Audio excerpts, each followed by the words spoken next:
Hello students, तो last lecture में हम कर रहे थे कंसंट्रेशन टर्म्स। तो हमने इन सब कंसंट्रेशन टर्म्स को बहुत अच्छे से समझा था और इनके एग्जाम्पल्स भी किए थे, है ना। तो अब जो है इसके कुछ न्यूमेरिकल्स करते हैं। न्यूमेरिकल है हमारे पास, drinking water is contaminated with CHCl3। CHCl3 क्या होता है? क्लोरोफॉर्म। कितना? 15 ppm। ppm क्या हुआ करता था? पार्ट्स पर मिलियन। और मैंने आपको ये लिखना सिखाया था। क्या होगा इसका मतलब? 15 ग्राम ऑफ सोल्यूट, और सोल्यूट कौन है यहाँ पर? क्लोरोफॉर्म, यानी कि CHCl3। 15 gram of CHCl3 is present in 10 raised to power 6 gram of solution, है ना। क्योंकि क्या है? पार्ट्स पर मिलियन। पार्ट्स पर मिलियन, मिलियन क्या होता है? 10 raised to power 6। ठीक है, तो अगर ये है तो हम क्या लिख सकते हैं? 15 gram of solute is present in 10 raised to power 6 gram of solution. तो अब हमसे क्या पूछा गया है? पूछा गया है express this in percent by mass. Percent by mass यानी कि मास परसेंट, है ना। मास परसेंट का फॉर्मूला क्या होता है? Mass of solute divided by mass of solution into 100। तो यानी कि हमें किस चीज की जरूरत है? मास ऑफ सोल्यूट की एंड मास ऑफ सॉल्यूशन की। यहाँ पर देखें क्या है, ये क्या है? Mass of solute and this is mass of solution. तो हम इजिली लगा सकते हैं। तो क्या करें? मास परसेंट, मास परसेंट क्या? Mass of solute, mass of solute कितना है? 15 gram and mass of solution कितना है? 10 raised to power 6 gram into 100। ग्राम से ग्राम भी क्या हो जाएगा? कैंसिल। जब हम इसको सॉल्व करते हैं तो क्या आ जाएगा? इसको मैं क्या लिख सकती हूँ? 10 raised to power 6 को 10 raised to power 4 into 10 raised to power 2 लिख सकते हैं। तो 10 raised to power 2 से 10 raised to power 2 कैंसिल, क्या आ जाएगा? 15 इंटू 10 raised to power -4%। तो हमने इसको क्या किया? एक्सप्रेस कर दिया मास परसेंट में, निकाल दिया हमने इसका मास परसेंट। इजी था, ठीक है। तो सेकंड हमसे पूछा गया है मोलैलिटी। मोलैलिटी का क्या सिंबल होता था? स्मॉल m, ठीक है। और इसका फॉर्मूला क्या होता है? Number of moles of solute divided by number of moles of solute divided by mass of solvent in kg, ठीक है। तो सबसे पहले हमें क्या चाहिए? Number of moles of solute. वो हम कैसे निकाल सकते हैं? और सोल्यूट क्या है? CHCl3। गिवन मास अपॉन में मॉलिक्यूलर मास। गिवन मास कितना है? 15। और मॉलिक्यूलर मास क्या हुआ करता है? देखो, CHCl3, कार्बन का 12, हाइड्रोजन का 1, क्लोरीन का कितना हुआ करता है? 35.5। तो आ जाएगा 3 इंटू 35.5। तो इसकी जो वैल्यू आती है वो हमारे पास आती है 119.5। ओके, 119.5। तो हमने ये वैल्यू रख दी, ठीक है। तो number of moles of solute तो यहां से निकल जाएंगे। ओके, अब हमें क्या चाहिए? मास of solvent. Mass of solvent. अब एक चीज देखो, हमारे पास तो क्या है? Mass of solute and mass of solution. अब एक चीज देखो, मास ऑफ सॉल्यूशन कितना है? 3, 4, 5, 6, 10 लाख ग्राम ऑफ सॉल्यूशन है, उसमें सिर्फ 15 ग्राम सोल्यूट है, ठीक है। यानी कि सोल्यूट तो बहुत कम है, सॉल्वेंट ही ज्यादा हुआ। सॉल्वेंट कौन है यहाँ पर? ड्रिंकिंग वाटर, है ना। तो अब एक चीज बताओ कि सॉल्यूशन में यानी कि ऑलमोस्ट सारा क्या प्रेजेंट है? सॉल्वेंट ही प्रेजेंट है, क्योंकि सोल्यूट तो क्या है? बहुत ही ज्यादा कम। तो वो जो है नेग्लिजिबल अमाउंट में है, है ना, तो क्या होगा, सॉल्वेंट ही होगा। तो अब हम क्या ले सकते हैं, जो मास ऑफ सॉल्यूशन है मैं उसी को मास ऑफ सॉल्वेंट ले सकती हूँ, बिल्कुल ले सकते हैं। क्यों? क्योंकि पार्ट्स पर मिलियन बहुत ही ज्यादा छोटी कंसंट्रेशन टर्म होती है, ये हमने पहले पढ़ा था, है ना। तो फिर हम क्या करें, मास of solvent, mass of solvent क्या आ जाएगा, 10⁻⁶ ग्राम, है ना। बट वही हमें क्या चाहिए होता है, इन केजी, तो हम क्या कर देंगे, इसको कन्वर्ट कर देंगे केजी में। m is equal to number of moles of solute upon में mass of solvent in KG, तो जिसके लिए हम कन्वर्ट करने के लिए क्या करते हैं, डिवाइडेड बाय 1000, ठीक है। यहाँ से क्या हो जाएगा, 3 से 3 0 कैंसिल हो जाएंगी, तो यहाँ क्या बचेगा, 10⁻3। तो यहाँ पर जो वैल्यू आती है वो हमारे पास वैल्यू आ जाती है 1.26 इंटू 10⁻⁴ मोलर, ठीक है। तो ये हमारे पास इसकी वैल्यू आ जाएगी। तो इजी था, ठीक है। तो अब हम चलते हैं नेक्स्ट क्वेश्चन पे। नेक्स्ट क्वेश्चन देखते हैं। देखो,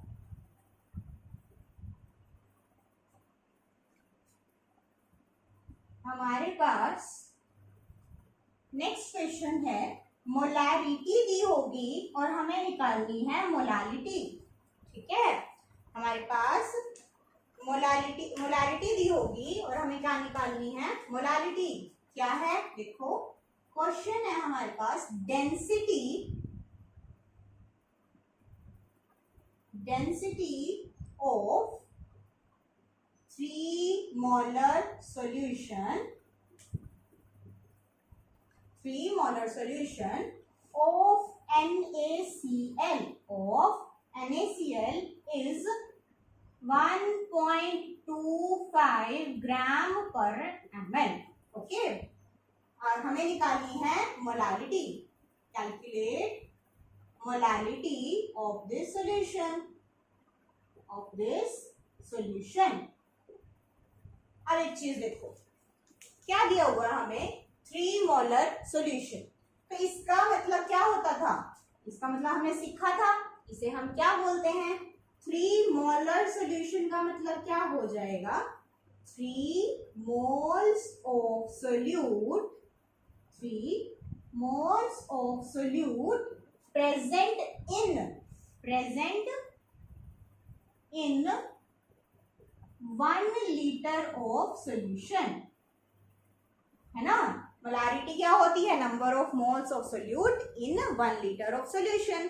तो 3 मोलर, इसको हम क्या लिख सकते हैं, 3 moles of solute present in 1 liter of solution.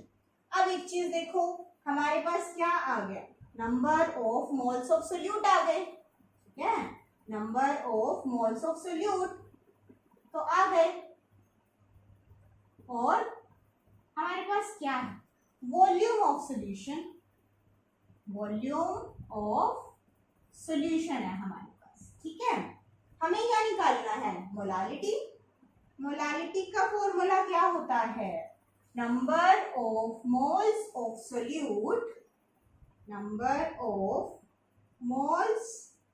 Solute divided by mass of solvent in kg। Number of moles of solute तो दिया हुआ है, अब हमें क्या निकालना है, मास ऑफ सॉल्वेंट, ठीक है। और यहाँ पर क्या दिया गया है, हमें डेंसिटी ऑफ सोल्यूशन दी गई है। डेंसिटी का फॉर्मूला क्या होता है, मास अपॉन वॉल्यूम, है ना। ये क्या है, डेंसिटी ऑफ सॉल्यूशन हमें दी हुई है 1.25, है ना। ये क्या हो जाएगा, मास ऑफ सॉल्यूशन।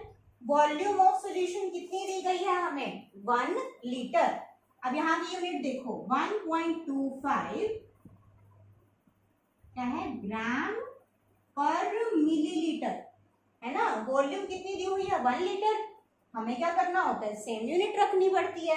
हम क्या करेंगे 1 लीटर को, लेकिन लीटर को भी हम क्या करेंगे मिलीलीटर में कन्वर्ट कर देंगे।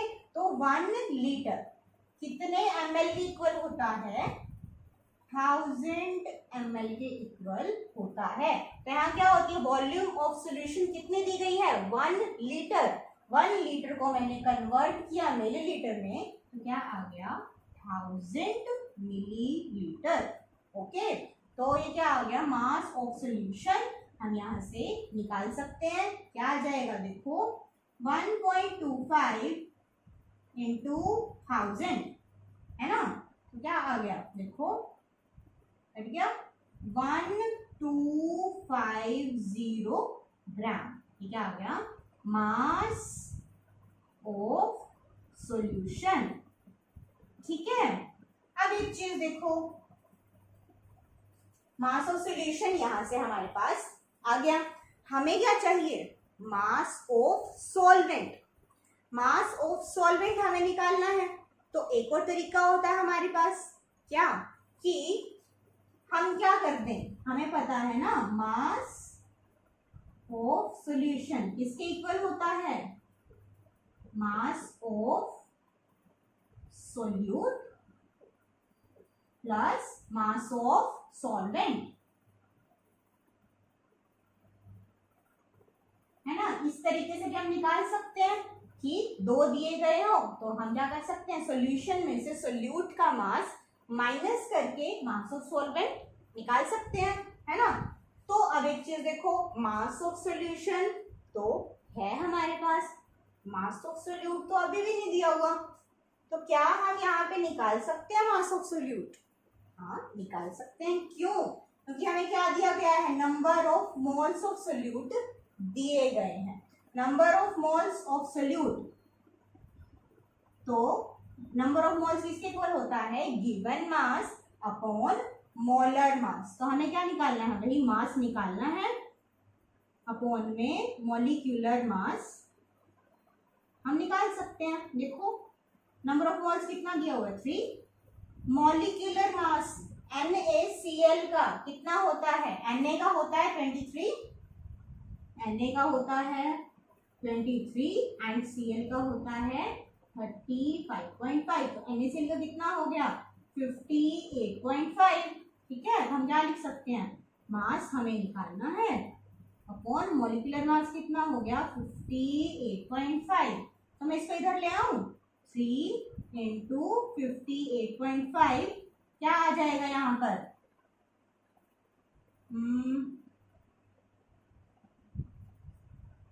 हाँ ठीक है, इसको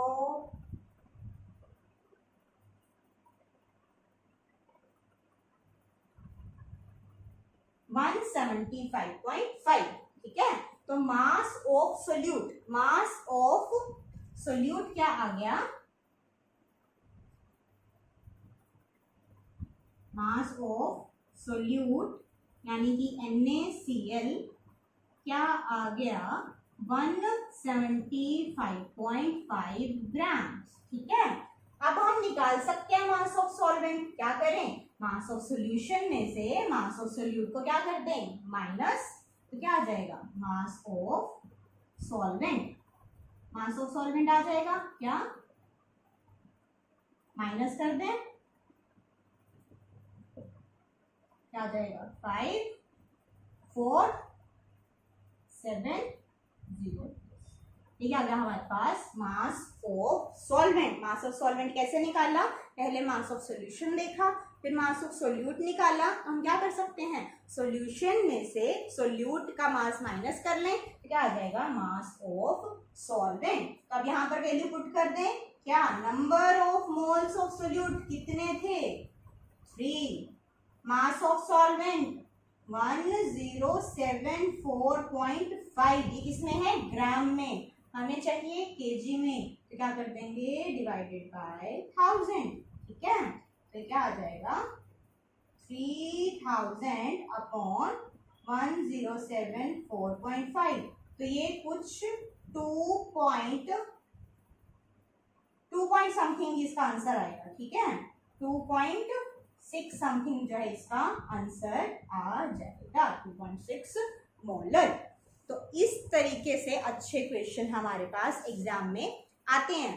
तो पहले हमें क्या करना है, कॉन्सेप्ट को बहुत अच्छे से समझना है, उसके सिंपल क्वेश्चन जैसे कि हमने लास्ट क्लास में जो सॉल्व करके देखे थे, फिर उसके अच्छे क्वेश्चंस को ट्राई करना है। ओके, इजी है बट क्या होना चाहिए, हमें स्टेप बाय स्टेप कॉन्सेप्ट सभी के अच्छे से समझ आए हुए होने चाहिए।